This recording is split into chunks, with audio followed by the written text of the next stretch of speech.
for a lot of things, certainly for its beaches, its swaying palm trees, but it's also known for its educational institutions. We're in Bangalore ahead of the Karnataka Assembly elections, trying to gauge the mood of the public. These are going to be extremely hard-fought elections. So let's listen in from the public, especially the young in Bangalore, on what they think. What problems are you facing? For education, they should provide more facilities. What are you studying? I'm studying MBA. MBA. Yeah. What about you? You voted before? Yeah, I voted. This is my second vote. Okay, so what according to you is the important issue for youngsters like you? Same, I guess. Education is only important, so more improvement in it. Education. I think one of the main issue is private buses, and traffic is increasing in Bangalore as well, just like a Bangalore. I haven't seen this much of traffic in recent year. I was in Bangalore for 4 years, then I left it for 2 years, and then suddenly I came back and I realized, wow, Bangalore is starting like a Bangalore. What do you think are the important issues for people in Bangalore? Bangalore. I guess basically currently it's the traffic, lot of traffic, and currently from today there is no water in Bangalore. So there are lots of issues currently, traffic, and during the COVID time many problems were happened. I guess most of the political parties were not active in those times. It's the story of virtually every election in India. There are always some emotional issues. There is the national picture, the big picture for the state as well. But fundamentally what matters to the public are their day-to-day issues. The livability factor. They want politicians to come to power and change and better the way they live their ordinary day-to-day lives. And that certainly is the feeling one gets when speaks to the residents of Bangalore. A lot of young population here. They want growth opportunities. They want job opportunities. And they also want safety and security, stability from their government.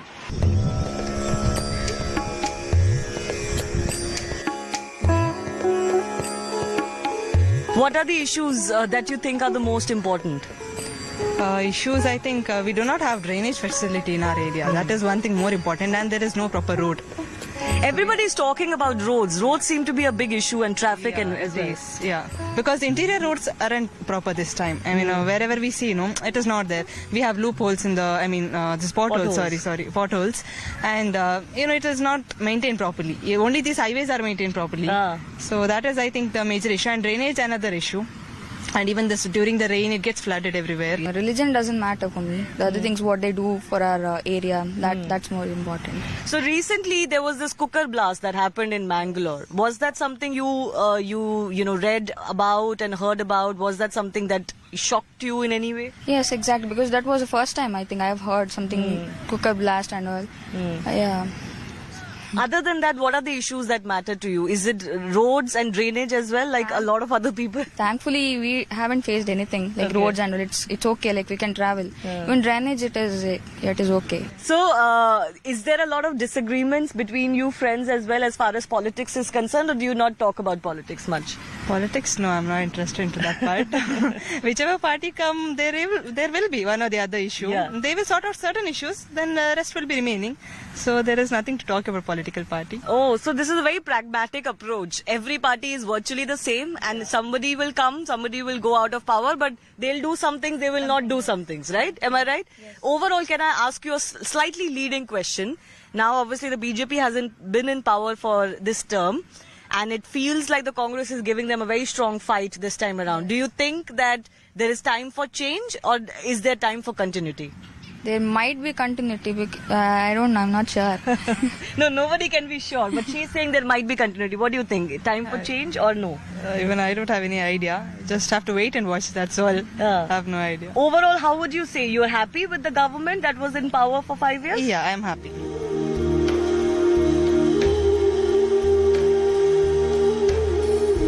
Can I ask you, the elections are coming up. What is your general sense of, how the last government has done? Are you happy, not happy? If you're not happy, about what issues are you not happy? As a professor, I think I shouldn't be making any statements directly. But then, yes, each government has their own, pros and cons. Yeah. And the major thing, what bothered me is the price issue. Okay. The price issue was a major thing. But then, yeah, certain projects were completed. That was there. Price issue is a major concern for me. The main is stability. Okay. And then how best they can take our state to the next level. Other things we need stability, like clean beach or clean city. Everything should be done. One thing which is lacking, I am coming from industry background. So one of the things which is really lacking is the industry. Okay, we have Rotarians in KCCI. One of the president of KCCI is our Rotarian. So we are all trying to promote better industry atmosphere here in Mangalore, so that more jobs can be created for this. The elected people have to think about the people who voted for them. I mean, I think that's not been happening, definitely. I mean, let's look at the assets that the MLAs and MPs have multiplied in the last 5 years. Yeah. And in between, we had 2.5, 3 years of Corona, where I think most of us have lost assets. They're multiplied. So there is something not going right in the background. So the voters have to think well, vote differently, please. Yeah. I'm in the beautiful coastal city of Mangalore, but apart from its palm trees and beaches, the city has also become known as a communal cauldron. Let me talk more to multiple times sitting MLA from the Congress party. UT Khader is joining us. Thanks a lot for speaking to us. What is the central message you're taking to the public this time around? You've obviously been an MLA from here for many years. This election, we want the government to give us a peaceful society and a clear administration with the development. That is what the people of South Kerala and Kush were seeking. And that is only Congress can give such of administration in the state. You said peaceful society, so you mean that under the BJP government it has not been peaceful? So BJP government has given this state and society in the hand of communal forces and sat and watch what all the complication taking place. And instead of giving a solution for that, they are trying to get political gain out of that. But would you concede that there is an issue of radicalization in Mangalore? I mean, what happened last year with the Mangalore auto rickshaw blast, it was meant to hurt a lot more people. That there is an issue that is there when it comes to radicalization. See, they may think of that, but it will backfire for BJP only. Because the BJP administration was there, and that was a culprit, and that victim was, that accused who was there in the case was 6 months before he was arrested and left for some other case. Why they are not follow him up and our son, where he goes, what he does? You know, a lot of these young youth are watching Zakir Naik videos, for example. As a member of the community, don't you find that concerning, that there is a need to talk to the youngsters especially and, aim towards de-radicalization? Regarding talking to the younger generation and getting on the mainstream line, and any one such person also is dangerous to the country and the society, that is very much needed.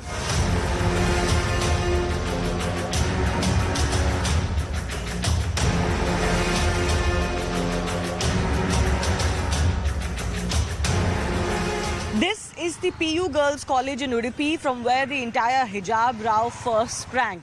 6 girl students here from the Muslim community had refused to join their classes if not allowed with a hijab. We all know what happened thereafter. Interestingly, the BJP has not renewed the ticket of their sitting MLA Raghupati Bhatt here, who was part of the college development committees and had become the voice of the articulation of why hijabs should not be allowed inside classrooms. They've given their ticket from Udupi to a first-time candidate, Yashpal Suvarna, who's also considered a firebrand Hindu leader. While Bhatt was the more publicly seen face of the hijab row from the BJP, Suvarna is considered the backbone of the battle against hijab in classrooms. He also comes from the Bajrang Dal and has a background of cow protection.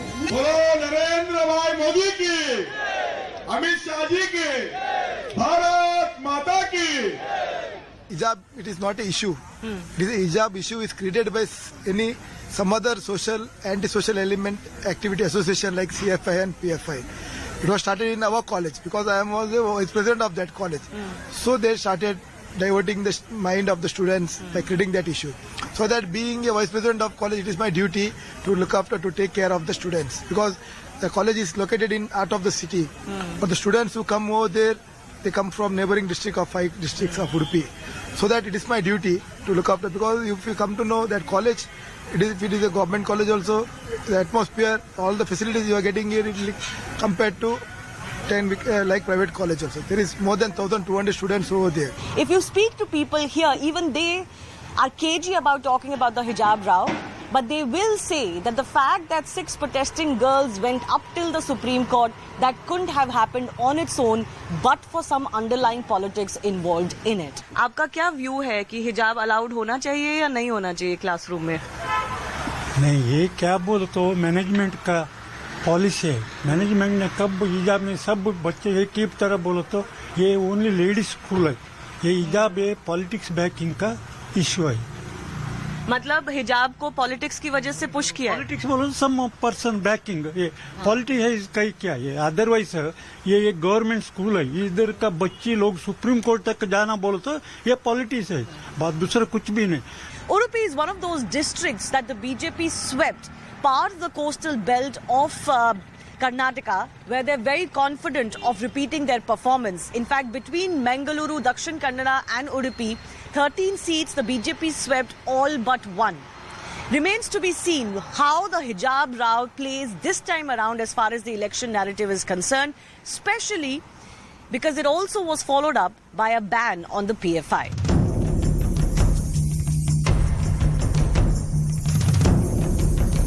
Udupi, including coastal Karnataka, is called what is said to be a Hindutva laboratory for the BJP that has reaped them great benefits in the past. It would be a bit of a stretch to say that this is their stronghold, because in 2013 the Congress did well here. It will be very important in this do-or-die battle in Karnataka for the BJP to retain the sweeping effects that they had in these districts.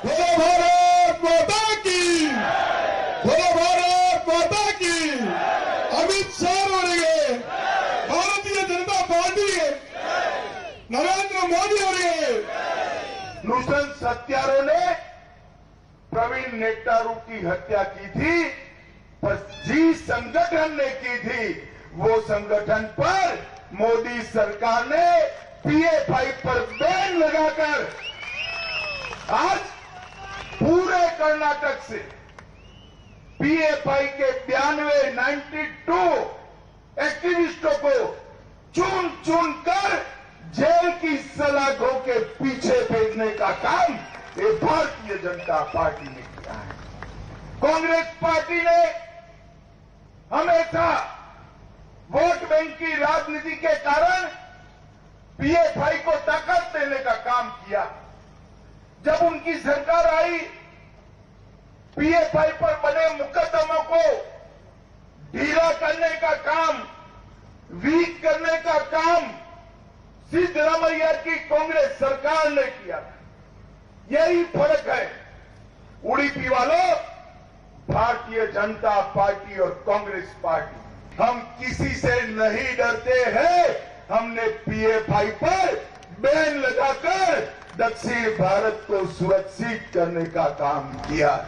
Issues that resonate in coastal Karnataka, in Udupi for example where I am, are things like the PFI ban, justice for Praveen Netaru, the BJP leader who was slain by PFI activists, things like cow protection, the cow protection bill brought in by the BJP in the past, anti-conversion bill brought in by the BJP recently.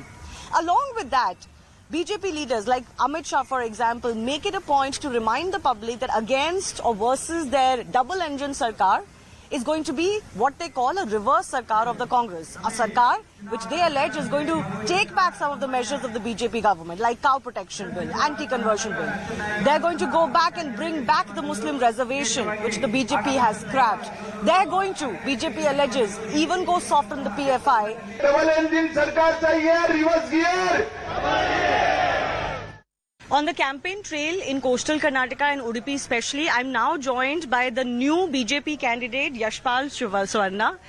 You're a first-time candidate. How do you feel? I'm contesting. Yeah. I feel happy because I'm contesting from BJP. From my childhood, I am into BJP.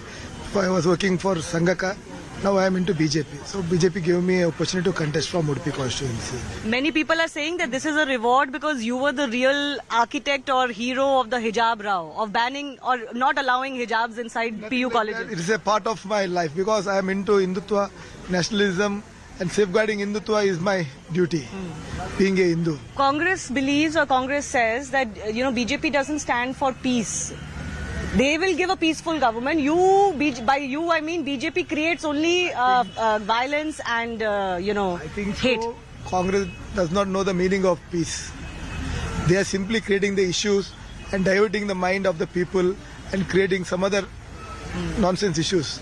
Simply dragging the issues, simply creating nonsense things and all. You were also part of a cow vigilante group and you wear it on your sleeve. You are not ashamed of that past. See, I was into Bajrang Dal. I was against cow slaughter, Gohatya Nishedh. So it is a part of my life. You're not ashamed Safeguard. No. Because some people will say that, cow vigilantes kill people, they hurt people, they are illegal activities. Congress people don't have any agenda to speak against me. Okay, can I finally ask you, issues like Tipu Sultan, hijab row, there's Muslim reservation that the BJP has scrapped. It seems like you are still playing on those communal issues. See, today, Congress don't have any agenda to go in front of people to ask vote. They're telling we'll withdraw this cow slaughter cases, we'll withdraw conversion, Matantara cases, we'll again celebrate Tipu Jayanti. They don't have any development agenda. Who is Tipu? They only don't know. Simply for praising Muslim voters, they are doing that. Because today SDP and they are fighting. So to please the Muslim voter, they are creating such issues. Nothing will development will be done by starting Tipu Jayanti. What is the issue?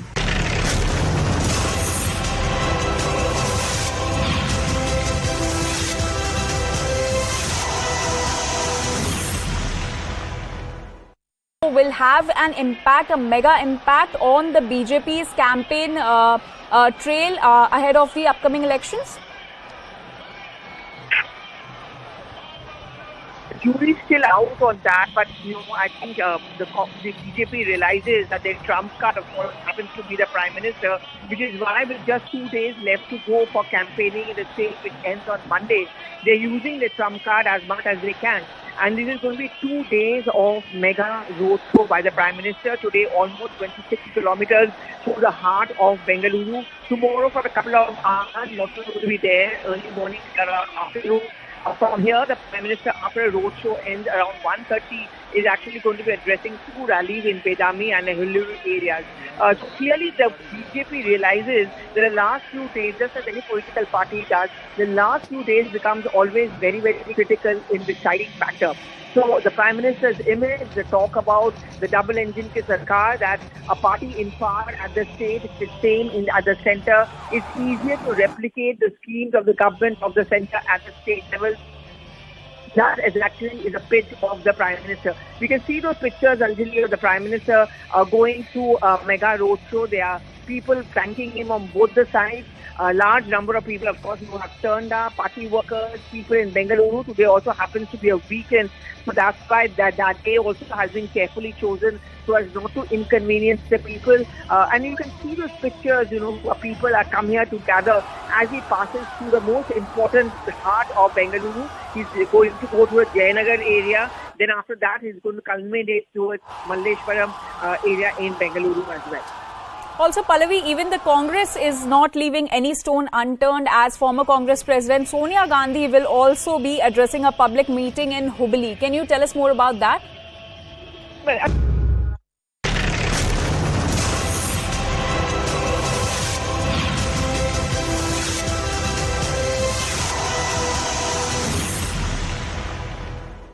The election campaign is truly heating up. I am in Bengaluru.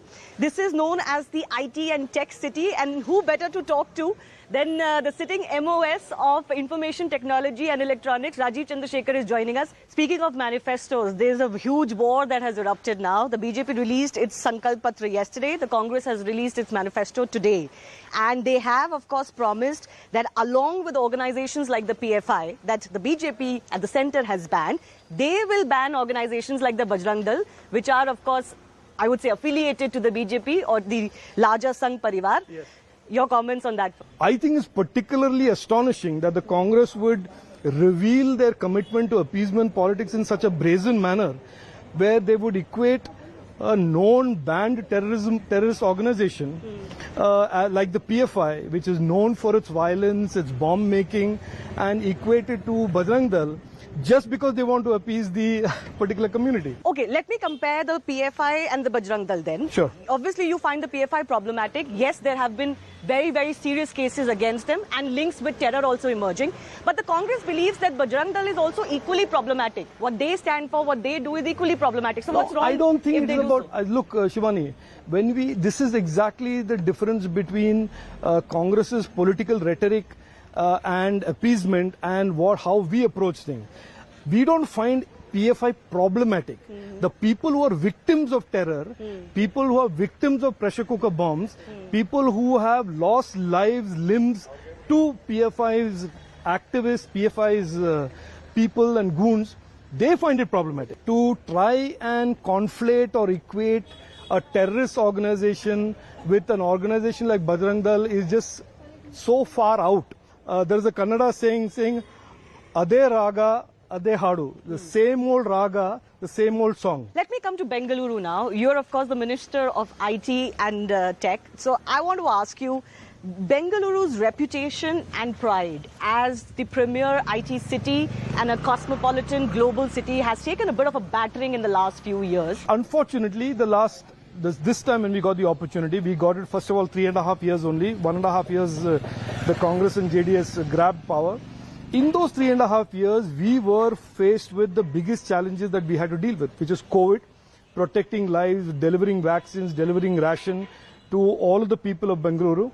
And despite that, we have done considerable amount of work for Bengaluru. Despite the fact that in 3.5 years, we were so engrossed, every man, woman in the Bengaluru government and the BBMP was so focused on staving off the COVID pandemic and its impact.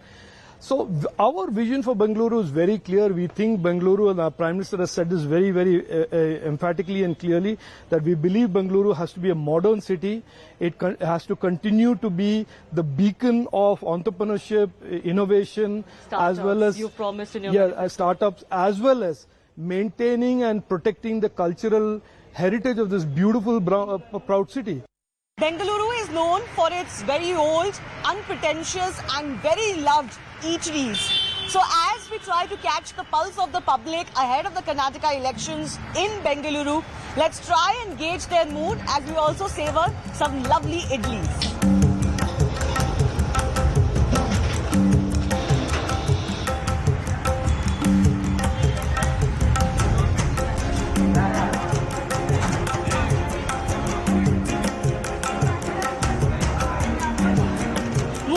Karnataka, there are many issues that have come to light that matter to the public. But for a city, that to a city like Bengaluru, the issues are quite different from the rest of Karnataka. I'm here in Veena Stores, which is famous for its idlis. So as I savor some of them for the very first time, let me try and talk to some of the people. You can see there's a wide age group that is there behind me. Let's try and talk to them. There's been a lot of developments in terms of city roads, the footpaths, the electricity, the metro. There's been a lot of development. But we also hear of these persistent issues in Bengaluru of flooding and of traffic, potholes. I would rather blame the apartment owners also for not following some certain systems and all that. The city is growing beyond our expectations. So I think there could be some minor issues like this, but way to go. They will definitely put that into place also. So, according to you, does the Congress have a chance this time in the Karnataka elections, looking at the entire state? I'm sorry, ma'am? They shouldn't be given a chance at any cost. No. Why is that? Everybody knows the reason. When you say growth, it should also be beneficial for people who stay there. So if that is not happening, how do you term it as growth? Right. If people can't have good air to breathe, what's the use of earning so much of money? And so I think we need better infrastructure, like you said, a holistic approach to development. BJP government already what they're doing is they're expanding to rural places like Belgaum. they have brought IT park there. For development of the country, airports are very much necessary, and BJP is doing extremely good job of doing maximum airports in Bangalore. And the pollution, you can't help it because the population is growing and land is that much, vehicles are coming. Everybody wants a comfortable life. And Modi is great. You are certainly a BJP fan. But Please. I was in Congress. My father was MLA twice by Congress. He was MLA. Wow. And I asked ticket in Congress for 4 times as a KPCC member. They denied me because I'm an honest person. I want to ask you, people are saying that this is a very tough election for the BJP, that actually the Congress has an upper hand. What do you think? Actually, Congress has done nothing for 70 years. Rahul Ji I met twice. He is not a leader. He cannot become a leader at all. Modi is the only Modi and he's the world leader. Hats up to him. We need a change. Okay. We need a government change. We need some people who think about the developments, not about only the politics. We want only the developments to be shown. If Modi comes and goes, people think that they are going to change the vote pattern, everything. That is not the base. We should have some improvements in Bangalore city and whole of Karnataka. I think BJP has the edge. Okay, why is that? People are complaining a lot about that government. No doubt, but no doubt there are complaints. But overall the performance is good. And say with regard to corruption. Yeah. If you take that into account, no doubt in BJP there is corruption, but it is to a lesser extent. Have you been happy with the growth of Bengaluru? Obviously, yeah. We are very much happy actually. Okay. Since almost 18 years I'm in Bangalore and I have seen it how it has grown so nicely. It has extended the boundaries and really the culture-wise also I feel that because of being cosmopolitan city, it's really awesome being here. The 75% BJP and other is Congress and Janata, 75% BJP. Would you like to add something? Regarding the elections, I prefer BJP. What is your report card for the government? Government will give full support for the BJP. They are facing a lot of criticism that they have not solved the issues of Bengaluru. Yeah, it will take time. Bangalore is not a small city, so it will take time. We have to give the time for any government to solve any problem. So we'll see further where they will do. Okay, but can I ask you, the Congress is fighting these elections very strongly. They have also given some guarantees for the poor and the middle class. What basis they are giving, we don't know. Free of cost, anything, it's not good. You don't believe that this is the right strategy? No. Sir? We want BJP to come back. Why is that? Why is that? Because of the everything, every day we see what Mr. Modi or Mr. Bommai has done for Karnataka. Okay. I think we never expected that BJP is going to work such a way so that everyone will be happy. I don't know why these Congress people are that 40%. This is only 1% out of the entire contractor has come out. That too, whether it is genuine or not genuine, no one knows.